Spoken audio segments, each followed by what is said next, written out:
Hello friends, स्वागत है आपका हमारे ऑनलाइन चैनल में। आज हम लोग इंडियन हिस्ट्री को कंटिन्यू करते हुए महाजनपद काल के बारे में पढ़ेंगे। दोस्तों, ये जो है महाजनपद काल आज से लगभग 2500 साल पहले की जो भारत का इतिहास था उसके बारे में हम लोग पढ़ेंगे। और ये जो महाजनपद का टाइम पीरियड था वो तकरीबन 544 ईस्वी पूर्व से 330 ईस्वी पूर्व मानी जाती है। अब हम लोग देखेंगे कि महाजनपद एक्चुअल में है क्या, महाजनपद का मीनिंग क्या होता है। तो दोस्तों, जैसे कि अभी हम लोग के इंडिया में क्या होता है, जैसे कि अभी स्टेट है, स्टेट के अंदर ज़िले होते हैं, ज़िले के अंदर तहसील होता है, ठीक है। एक कंट्री होता है, उसके अंदर राज्य होता है, राज्य के अंदर ज़िला होता है। उसी तरह आज से तकरीबन 2500 साल पहले भारत जो था महाजनपदों में बटा हुआ था। तो एक एक का अगर महाजनपद को अपन आप राज्य जिला हिसाब से आप मान सकते हो कि उस समय की जो राजनैतिक दशा बोल सकते हैं, जो इंडिया की, भारत के इतिहास की जो बटा हुआ था वो 16 महाजनपद में बटा हुआ था। तो ये जो था 16 महाजनपद, इनके बारे में जो हम लोग को जो जानकारी मिलती है वो सबसे पहले तो बौद्ध धर्म के अंगुत्तर निकाय से मिलती है और दूसरा जैन धर्म के भगवती सूत्र। इन दोनों जो ग्रंथ में है, भारत में 16 महाजनपद के बारे में विवरण मिलता है। और इनमें से जो सर्वाधिक शक्तिशाली जो था वो मगध जनपद था। तो सबसे पहले हम लोग समझ लेते हैं कि महाजनपद है क्या। तो देखिए, जन जो होता था एक वंश के लोगों का एक कबीला होता था। जैसे कि छोटे छोटे लोग कबीलों में बट जाते थे तो उसको हम लोग जन कहने लगे। और जब जन के लोगों के बसने एवं खेती करने करने लगे, एक्चुअली क्या होता था, ये जन जो कबीले थे उन लोग मुख्यतः पशुपालन पे आधारित थे। इनका जो जीवन था, तो जो पशुपालन होता है, इन लोग घूमते रहते हैं, मतलब पशुओं को चराने के लिए, गाय है, सूअर है, तो इनको चराने के लिए इन लोग जगह जगह घूमते थे। तो ये जो था ये कबीले था इन लोग। और ये जो जब इन लोग खेती करना स्टार्ट कर दिए तो जन से बन गया जनपद। अब खेती करना स्टार्ट किए तो इन लोग को ऐसा करना पड़ता था कि खेती कर रहे हैं तो अलग अलग जगह जाके तो कर नहीं सकते, एक जगह बसना पड़ता था। तो जब खेती करना स्टार्ट किए इन लोग तो जन से बन गया जनपद। अब जब जनपद बड़ा और व्यापक रूप ले ली, मतलब लोग बढ़ते गए, कोई भी उपजाऊ जगह मिल गया, जैसे कि नदी के किनारे कोई जगह मिला, बहुत सारे जनपद बसे, तो बहुत सारे लोग आते गए तो वो बदल गया महाजनपद में। तो शक्तिशाली एवं बड़े जनपद को महाजनपद कहा जाने लगा। अब हम लोग देखते हैं सर्वाधिक जो शक्तिशाली जनपद थे। अभी हम लोग 16 जो महाजनपद थे हैं उनके बारे में थोड़ा थोड़ा सबके बारे में पढ़ेंगे और मैप से पढ़ेंगे ताकि आपको क्लियर हो कि कौन कौन से जनपद कहाँ कहाँ पे हैं। तो सबसे पहले तो सर्वाधिक जो शक्तिशाली जनपद था वो मगध था। सेकंड हो गया वत्स, थर्ड हो गया कौशल और चौथा हो गया अवंती, या उसको औरत्ती भी बोलते हैं। तो ये जो हो गया, ये जो है फर्स्ट आपका बहुत ज़्यादा इंपॉर्टेंट है। मगध के बारे में आप अगर हिस्ट्री पूरा पलटाओगे, इंडियन हिस्ट्री भारत, तो सारी चीज़ें यहाँ से जुड़ी हुई है मगध। और इन जो चारों चारों जो महाजनपद हैं, इनकी शक्तिशाली क्यों थी, क्योंकि ये जो हैं नदी, गंगा नदी के किनारे बसी हुई थी। तो आपको पता है कि नदी के किनारे जो ज़मीन होती है बहुत उपजाऊ होती है, तो वहाँ पे जो होता है आपका फसल बहुत अच्छे से होता है, तो लोग आके बसने लगते हैं।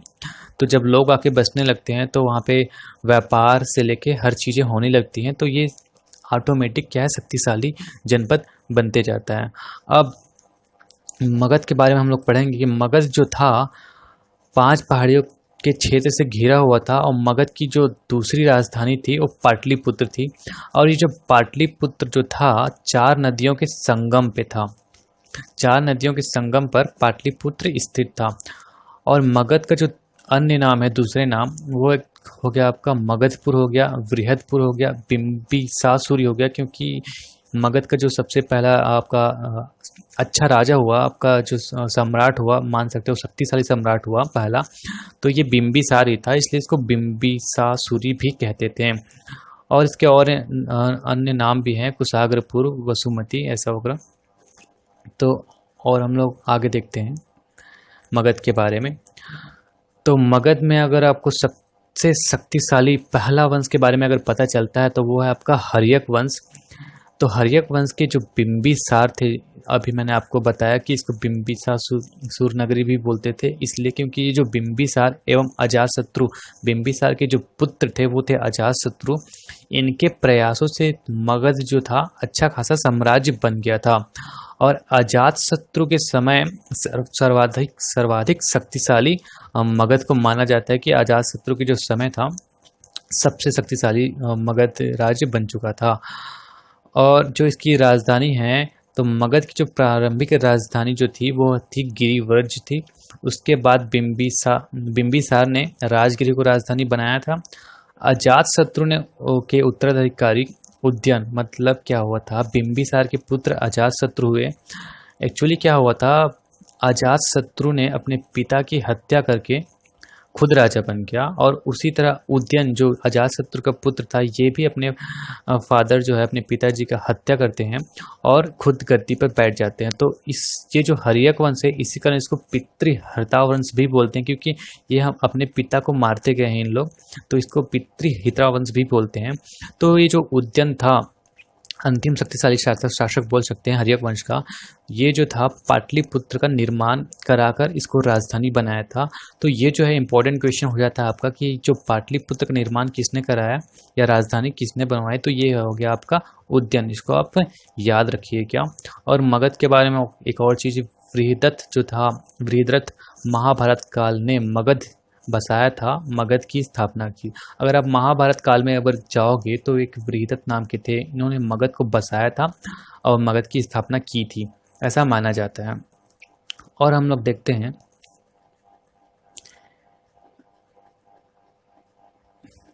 ईसा पूर्व 6ठी सदी में राजतंत्र शासन व्यवस्था एवं लोकतंत्र शासन व्यवस्था दोनों थी। राजतंत्र क्या होता है कि अगर कोई राजा मरा तो उसकी मृत्यु के बाद उसके पुत्र, और उसके पुत्र की मृत्यु के बाद उसके पुत्र कंटिन्यू राजा बनते जाते हैं। तो ये बोल सकते हो कि इसको लोग नहीं चुनते, इन लोग वंशानुगत होते हैं, तो इसको हम लोग राजतंत्र बोलते हैं। एवं लोकतंत्र, लोकतंत्र क्या हो गया, जिनको वहाँ के लोग चुनते हैं, कि एक तरह से वोटिंग बोल सकते हो, जैसे कि हम लोग अभी यहाँ के पीएम या एमएलए जो भी है अपन वोटिंग से चुनते हैं, तो ये हो गया आपका लोकतंत्र हो गया, लोकतंत्र शासन व्यवस्था इनको बोलते हैं जिसको लोग चुनते हैं। तो ये जो था ईसा 6वीं ईस्वी पूर्व जो था ना, आज से 600 ईस्वी पूर्व जो टाइम पीरियड था उसमें दोनों शासन व्यवस्था उस समय चलित थी।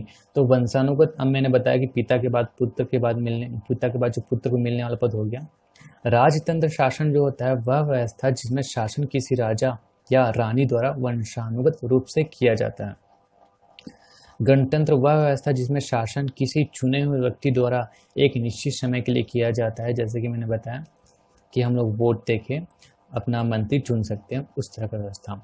अब मगध, कौशल, काशी और अंग ये जो महाजनपद थे वो था राजतंत्र शासन व्यवस्था। मतलब वंशानुगत राजा मरते जाता था तो उनके जगह उनका पुत्र, और अगर उसके पुत्र को कोई और वंश के राजा मार दिया, मतलब साम्राज्य विस्तार के लिए उसको मार दिए गए, तो वो राजा बन गया, उसके बाद उसके पुत्र, ऐसे कंटिन्यू होता रहता था।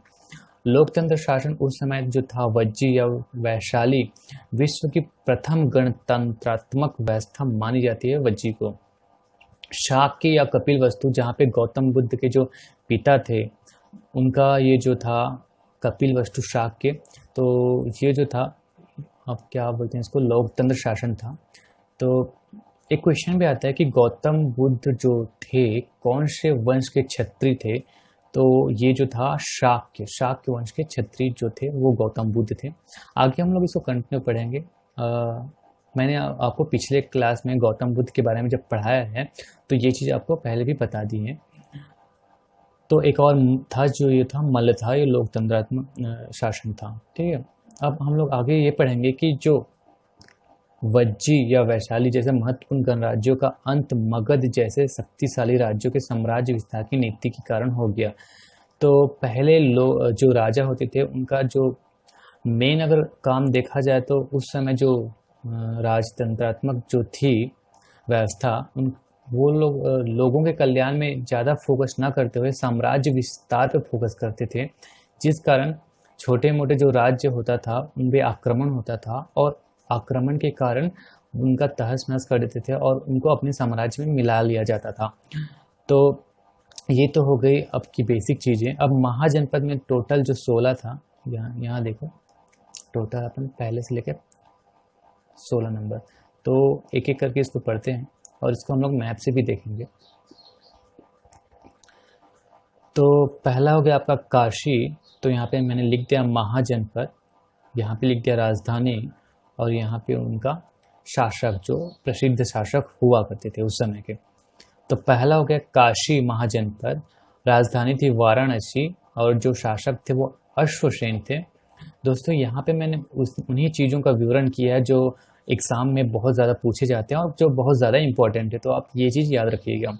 सेकंड महाजनपद हो गया आपका कौशल, राजधानी थी श्रावस्ती, शासक जो थे प्रसेनजीत और ये जो थे बौद्ध धर्म के अनुयायी थे। तीसरा था अंग, उसका राजधानी था चंपा। चौथा था मगध, ये बहुत इंपॉर्टेंट हो गया आपका। इसका जो था राजगृह जो था, ये राजगृह मैंने बताया आपको 4 पहाड़ियों के बीच स्थित था और इनके जो शासक थे स्थापना किए थे वो थे बिंबिसार और ये भी बौद्ध धर्म के अनुयायी थे और ये जो थे हर्यक वंश के थे।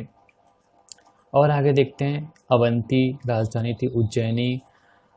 छठवा हो गया वज्जी, वैशाली, मल्ल, कुशीनगरी। मल्ल जो कुशीनगरी थोड़ा सा आप इसलिए याद रख सकते थे कि जो बुद्ध की मृत्यु हुई थी शिष्यचूक द्वारा, जो था शुकर मांस खिला देने के कारण बौद्ध की जो गौतम बुद्ध थे बौद्ध धर्म के संस्थापक, उनकी मृत्यु हो गई थी। तो उनकी मृत्यु जो हुई थी वो था कुशीनगर में हुई थी इनकी मृत्यु। ये हो गया आपका वत्स, राजधानी कौशाम्बी थी। पांचाल, मत्स्य, विराटनगर, जयपुर। अब हम लोग आगे चलते हैं। चेदी महाजनपद शक्तिमती हो गया, शिशुपाल इसके शासक हो गए। ये जो है अश्मक, इसको आप याद रखिएगा। अश्मक जो था इकलौता ऐसा एकमात्र जनपद तो जो दक्षिण भारत में स्थित था और ये जो था प्रतिष्ठान नदी के तट पर था। और इसको मैं आगे मैप में बताऊंगा कि क्यों ऐसा था और ये बहुत इम्पोर्टेंट क्यों है। बाकी का नाम ही पढ़ लेते हैं। 13वां शूरसेन, 14वां गांधार और 15वां जो था कंबोज और 16वां कुरु। कुरु जो था आपने सुना ही होगा, कुरुक्षेत्र जहाँ पे महाभारत का युद्ध हुआ था, तो वहाँ से हो गया ये कुरु। और इनकी जो राजधानी थी इंद्रप्रस्थ। अपने अगर कुछ लोगों ने अगर महाभारत देखा होगा तो इंद्रप्रस्थ था जो पांडव लोग बसाए थे इंद्रप्रस्थ, तो इन्हीं के नाम से ये हो गया इंद्रप्रस्थ जो आज का दिल्ली है।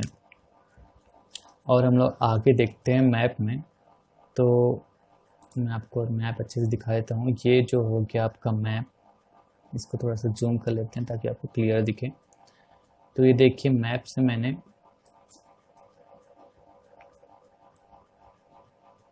यहाँ से आप देख सकते हो कि जो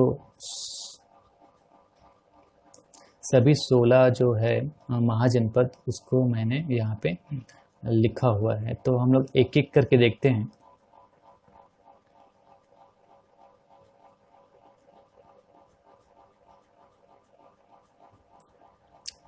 राजस्थान में जो था एक था मत्स्य, मध्य प्रदेश में था एक ही था, वो है अवंती। और ये जो था ये हो गया आपका, यहाँ से आपको नीली लाइन दिख रही है, ये हो गया यमुना नदी। तो यमुना नदी के तट पर एक तो आपका मत्स्य हो गया जो राजस्थान में है और हो गया आपका अवंती जो मध्य प्रदेश में है। और आगे हम लोग चलते हैं, ये गंगा नदी हो गई, ये जो हो गई आपकी गंगा नदी हो गई। तो इसके तट पर कौन कौन से जो महाजनपद थे वो देखेंगे। तो ये आपका उत्तर प्रदेश में सबसे ज़्यादा महाजनपद 7 महाजनपद थे। उनमें से क्या क्या हो गया आपका पांचाल, कौशल, सूरसेन, मल्ल, चेदी, वत्स, काशी, ये जो है उत्तर प्रदेश में थे। बिहार में 3 थे, आपका मगध हो गया, वज्जी हो गया और अंग हो गया। तो आप ये हमेशा याद रखिए, जो मगध मगध महाजनपद है वो बिहार में गंगा नदी के तट पर स्थित था और सर्वाधिक शक्तिशाली यही थे। यह हो गया हरियाणा में एक हो गया कुरु। इधर अगर आप बाहर की ओर चले जाओगे तो एक गांधार हो गया, तक्षशिला। ये जो है गांधार वो है आपका सिंधु नदी के तट पर। अब ये जो सबसे बड़ा बैरियर था विंध्याचल पर्वतमाला, आप अगर आगे हम लोग हिस्ट्री पढ़ेंगे तो भारत में बहुत ज़्यादा आक्रमण जो हुआ है, हमला जो हुआ है, सबसे ज़्यादा नॉर्थ में, मतलब इस रीजन में हुआ है, इस रीजन में हुआ है। तो इस रीजन में सबसे ज़्यादा आक्रमण हुआ है। लेकिन जो अगर आप साउथ इंडिया में अगर जाओगे तो यहाँ पे आक्रमण जो है बहुत कम हुआ है, ना के बराबर ही हुआ है। तो इसका रीज़न जो था, ये जो था विंध्याचल पर्वतमाला, ये इतना विशाल पर्वतमाला था कि इसको कोई भी पार करके इस तरफ नहीं आते थे।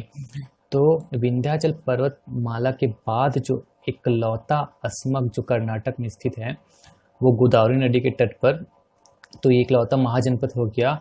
और ये बहुत संपन्न था क्योंकि यहाँ पे आक्रमण बहुत कम ही होता था, क्योंकि मैंने जैसे कि बताया कि बाहरी जो हो गए, बाहरी राजा हो गए या बाहर देश के लोग हो गए, मुस्लिम आक्रमण हो गए, ये बहुत कम इसलिए होता था कि विंध्याचल पर्वतमाला को कोई पार करके यहाँ तक आ ही नहीं पाता था।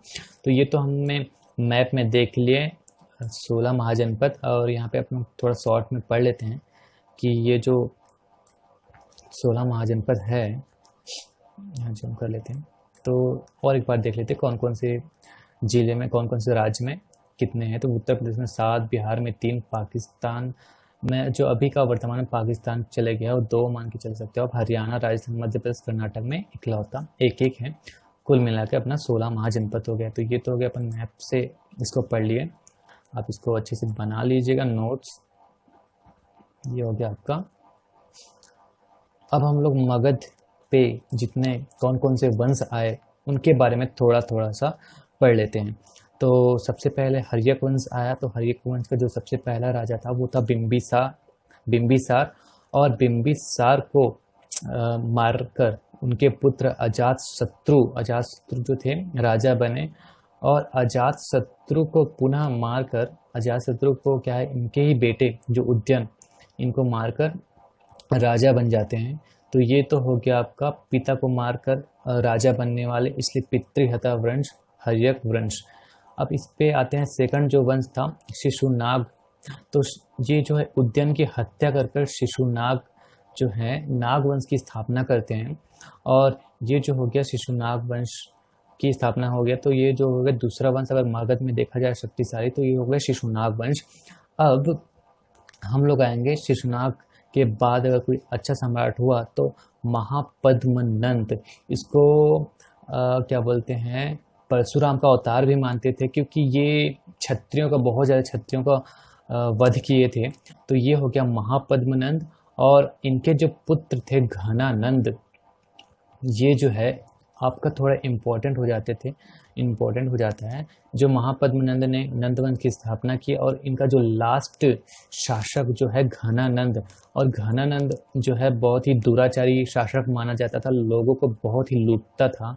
तो इसके बारे में एक छोटा सा स्टोरी हम लोग ये बता सकता हूँ मैं आपको कि जो घनानंद जो है ये है आपका सम्राट जो है सिकंदर, जो विश्व विजेता माना जाता है सिकंदर, उसके समकालीन था।